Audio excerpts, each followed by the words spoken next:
So punting in the cold wind today, Tuesday, April the 9th.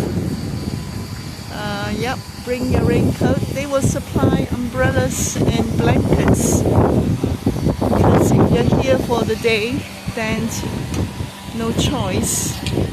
If you really want to do punting like the students here, if you paid to come to Cambridge for the day trip as a student school trip, but it's a good experience.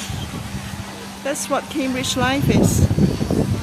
It can be a nice hot summer, it can be a rainy spring day.